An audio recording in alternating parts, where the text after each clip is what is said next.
Hey, what's going on, everybody? Today we're going to be putting cruise control into my Jeep. It was not equipped with it from the factory, and I have this parts Jeep over here that does have cruise control. So I'm going to show you guys how to put it in. This one's a 99 and this one's a 2000. You got to be careful with the earlier year cruise controls, I've heard. But anyways, the cruise control is controlled with this vacuum module here. As you can see, there's just the one plug going into it. There we go.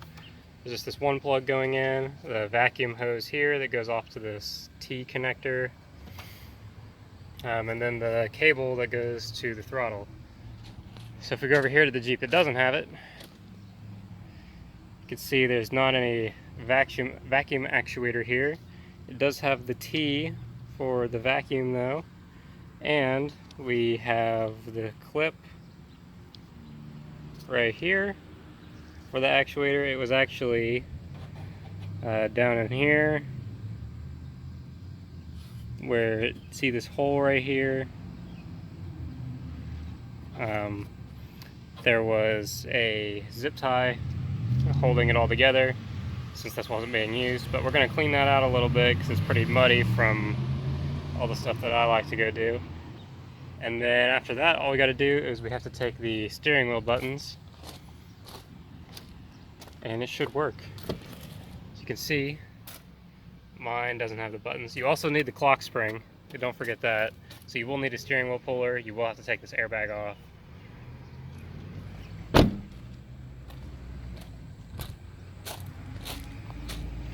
Come over and show you this one.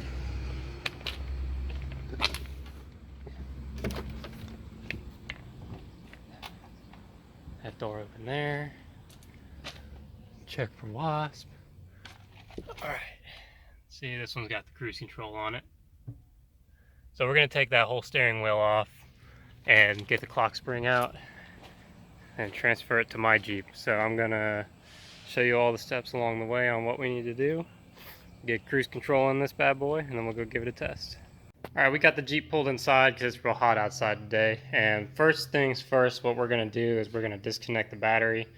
Since we're working with the airbags, we don't want anything to go off for some reason. So we're going to disconnect both terminals. I think one would probably suffice, but we're going to go ahead and do both just to be sure. And then we'll start pulling the steering wheel apart. Alright, so we've got the battery disconnected, and one quick tip to drain all your capacitors really quickly throughout the car, and this works on any car, is if you disconnect the battery and turn the key like you're going to start it, it'll help discharge all your capacitors a little bit quicker than just letting it sit. Another method is you could touch the two disconnected terminals together, and that'll kind of equalize out all the electricity. But for those of you that just want to be extra safe, you can go ahead and do that. We're going to pull that off. So the next step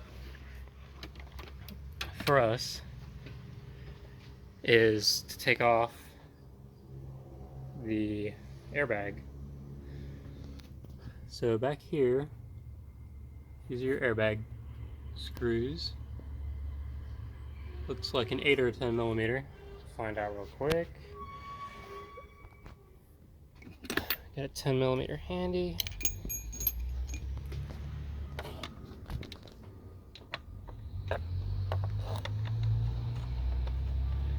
That's too big, so that's, it seems like that's an 8 millimeter. So we'll go ahead and get that on there.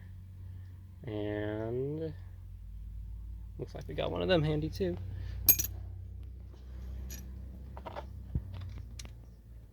Yep, 8 mil fits on there, perfect. So there's two 8 millimeter bolts, one on each side, and then the airbag should come off, and bring it off kind of gently and unplug it, and then I'll come back and tell you the next step. Alright, we've got the two screws taken out, and this just lifts up out of there like that. And on the back you can see there's a couple clips. This guy here and this one right here. There we go. Focus that in a little bit. So we'll take both of these off. And if your steering wheel is in good shape, you can just replace the buttons and the clock spring. You don't have to replace the whole steering wheel. But mine has kind of melted in the sun and it gets all sticky on your hands when you're using it. So I'm replacing the whole steering wheel. But if you're replacing just the buttons, you can feel on the back. This is the one for the airbag that we've already taken out, but down here there are bolt holes for just these little plastic covers so you could switch them out. But anyways, I'm going to go ahead and disconnect both of these, and we'll undo this big nut right here in the center and then get our steering wheel puller and pull that bad boy out. Alright, so we got the center nut off. I'd say 13/16. It's not on there incredibly tight, but it's on there pretty good. And next up we're going to have to use a puller to pull the steering wheel off. And what I have is actually a harmonic balancer puller from Harbor Freight, and it's going to work just fine. This piece is plenty big enough to line up everything, and it's got a couple of bolts that actually thread in to the holes correctly. So we're going to use the harmonic balancer puller. It was fairly cheap if you don't want to go rent one. Rentals are free, of course, but I've had plenty of uses out of this. Anyways, we'll put this in and pull the steering wheel off, and then we'll get to the clock spring. Alright, we've got the steering wheel off. The next step is to pull this bottom plastic piece off so we can get the clock spring out. So what we're going to use is just a Phillips screwdriver down in these holes, and you should be able to lock onto a screw. It'll need to be fairly long, not crazy, but a fairly long screwdriver. And I think if we pull the front two holes off, we should be able to just get it on out. There's one. Get the other one here.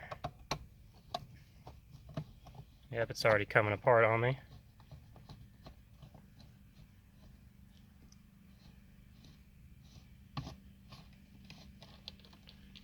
And there's the other.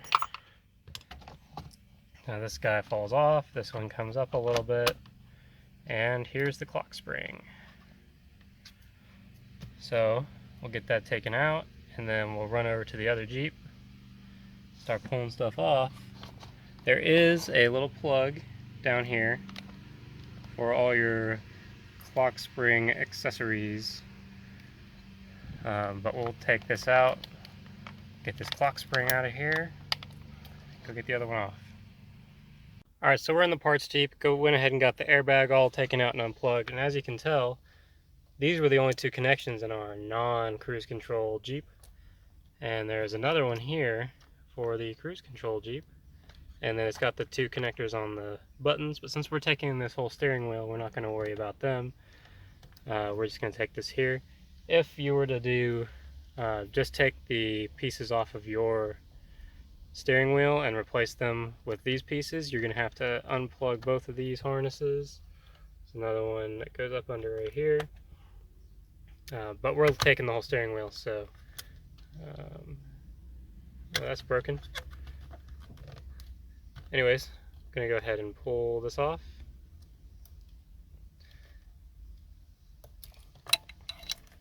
And take off our steering wheel. So we've got the new clock spring out of the other Jeep. All you do is you line up the clips. Just clips in just like that. You can see it's used. It's kind of gross, but it'll still work like it's supposed to. But as you can see, this one has that extra cruise control piece. Next step is we run those wires through the bottom hole right here in the steering wheel, get the steering wheel splines lined up, and tighten it down with the big steering wheel nut. Alright, so we've got the steering wheel all threaded on. It only goes on one way because there's a keyway on the bottom of the steering wheel. And I went ahead and plugged in the cruise control switches. And one thing that might be easier to do without the steering wheel on it is put this piece back together. just because you can see it a little bit easier with the steering wheel off, but if you forget like I did, not to worry, you can still finagle this on. Get the bottom one on there too, and then just run the 2 Phillips screws back up into here and get that piece all put back together. And then once all that's said and done, go ahead and put the airbag back on and then get started on the outside. So there we go, we got everything bolted back up. We got this new airbag put in. I kept the new one out of the parts Jeep because it looked a little bit better than the one I had. We've got our cruise control buttons in here. We've got everything bolted back up. Got the airbag bolts in here. And everything looks like it's where it's supposed to be. So now we got to get started on the outside. The only thing we're going to have to do out here is we have to take the vacuum actuator that goes right here with the little piece that goes into this T connector and the throttle cable that will just plug in right here and then snap on to the throttle body there. So I'm going to go ahead and go over to the other Jeep and show you how to take that out. We'll get it over here and put it in. So we're out here at the parts Jeep. I already have all this disconnected because I'm pulling the motor out of this for one of my Comanches. But to get this all out of here, all you got to do is squeeze the sides of these clips with pliers or something to pull it out of there. I'm gonna not need this piece because my Jeep's got one already. But over here, this is held on by these 3 8mm bolts. And then this vacuum hose here should just pop on off like that. And then we got to take this clip off, which to do that you pull up this red tab this way and then you should be able to pull that out. So I'm going to go ahead and unbolt this and take it over to my Jeep. Alright guys, back on my Jeep. If you look up in here where the other one was mounted, that vacuum piece was mounted on the other Jeep, you can see, oh, look over here, it's got the holes already for those screws to thread into. The other ones are down over here, kind of behind all my wires for my off-road lights, but it's got the holes for them. So we're going to go ahead and get this piece and we'll get her screwed in. Of course it goes in on the firewall this way. Get it screwed in, I'll show you the next couple steps with the rest of it. Okay, I actually took my battery out so I could get to the bottom screws on the actuator. And I actually pulled out a lot of my wires, so this looks like a freaking mess right now. But we got the actuator in. We took the T apart, the T-splice thing apart. So we're just going to plug this in, and the cable routes underneath your AC, like, let's see if we can pull it this way. You got to be careful not to kink this, otherwise your cruise control won't work right and your throttle might stick and it'll get real dangerous.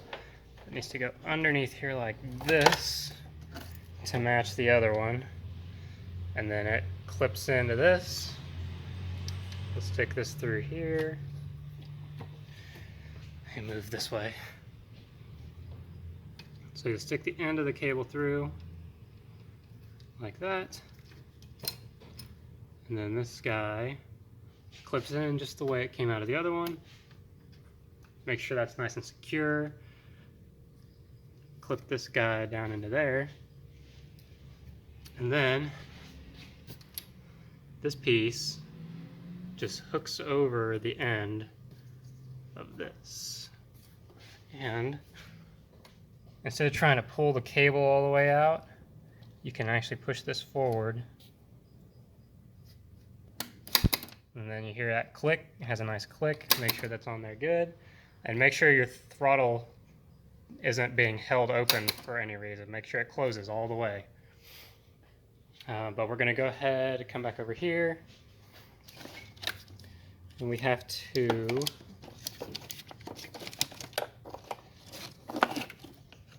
plug this guy in. Of course, I cleaned out the inside of the connector before doing this.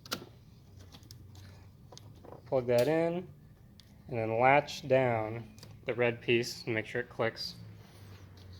And then that's about it. We'll start up the Jeep and make sure that it works.